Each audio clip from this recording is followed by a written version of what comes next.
안녕하세요. 교정의 신 리샘TV의 마스코트 친절한 리샘씨입니다. 사람의 얼굴 모양과 뼈 골격의 크기, 비율 등은 사실 어느 정도 이상 선천적으로 타고납니다. 그래서 어떤 분들은 얼굴이 크거나 긴 것은 타고난 것이지 줄이긴 뭘 어떻게 줄이냐? 무슨 헛소리냐? 하실 수도 있습니다. 자, 키가 160인 이분의 자세 분석 결과를 한번 볼까요?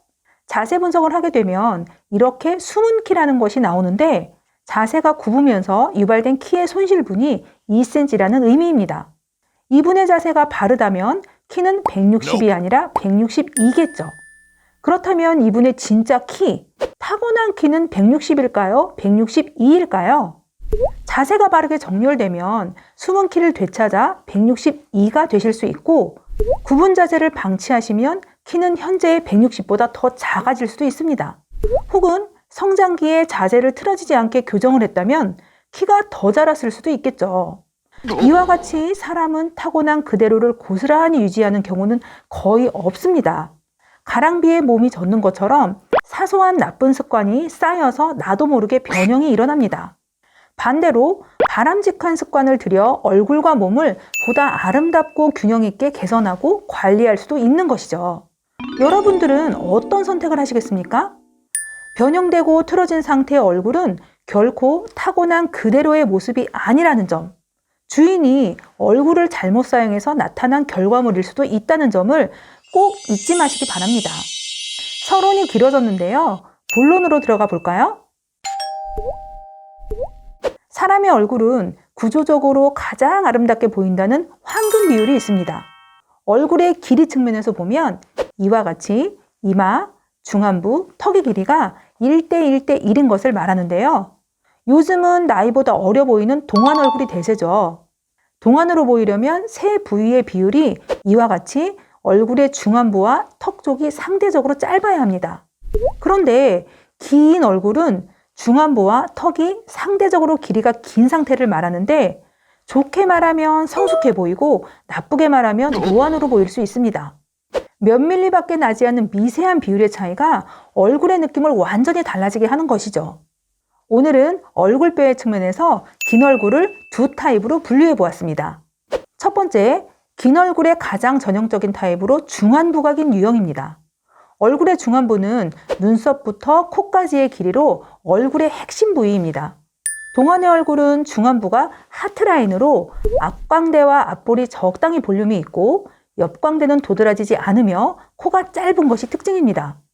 그런데 중안부가 긴 얼굴은 그와는 반대로 앞볼 볼륨이 빈약하고 코가 좁고 길어 보입니다. 이 부위가 좁고 길어지는 이유는 얼굴의 뼈 중에서 상악, 즉 위턱의 문제가 가장 크게 작용합니다. 상악은 입속 공간인 구강을 만드는데 상악이 만드는 동굴 모양을 상악궁이라고 부릅니다. 중안부가 긴 분들은 이 상악궁이 상당히 긴장되면서 높이는 높아지고 너비는 좁아져 있는데요. 성장기의 상악궁의 수직 성장이 과하게 진행된 결과이기도 하고 성인이 된 이후에도 상악궁이 긴장에 의해 점점 좁아질 수 있습니다. 또한 발치 교정으로 인해 악궁이 좁아지는 경우도 있습니다.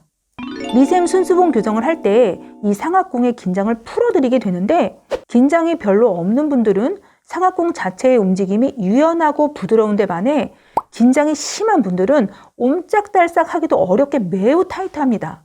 상악궁의 긴장은 평소 목이나 어깨가 많이 굳어 있거나 긴장을 잘하는 성격인 분들에게도 쉽게 유발되기 때문에 몸과 마음의 긴장을 풀어주는 것도 중요합니다.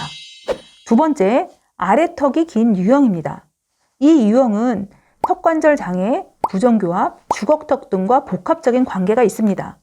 얼굴 변형의 특징은 이렇게 아래턱이 앞으로 빠지고 점점 길어지는데 얼굴은 옆으로 벌어지면서 이마는 뒤로 넘어가는 양상을 보입니다. 이런 분들은 대개 턱관절의 위치가 불안정하여 관절을 정상적인 방향으로 사용하지 못하고 있는 상황인데요. 관절을 이렇게 사용하는 것이 정상이라면 턱관절에 문제가 있는 경우 근육을 이렇게 비틀어서 사용한다고 볼 수 있습니다. 이렇게 잘못된 방식으로 매일 수천 번 이상을 이 관절을 사용한다면 어떻게 될까요?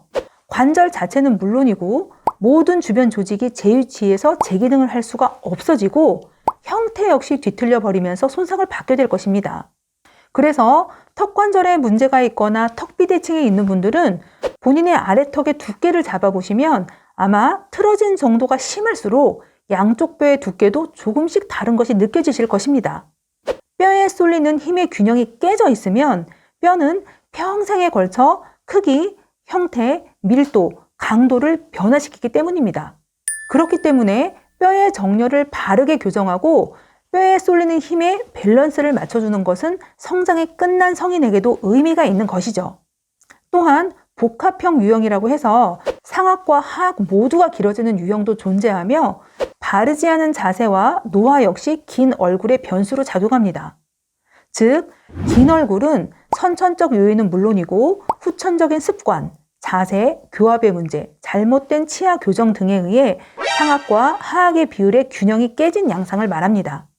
한번 균형이 깨지면 시간이 지나면서 균열은 더 심해지기 때문에 얼굴이 길어지는 것을 예방하기 위한 자가교정 영상도 곧 소개해드릴 예정입니다.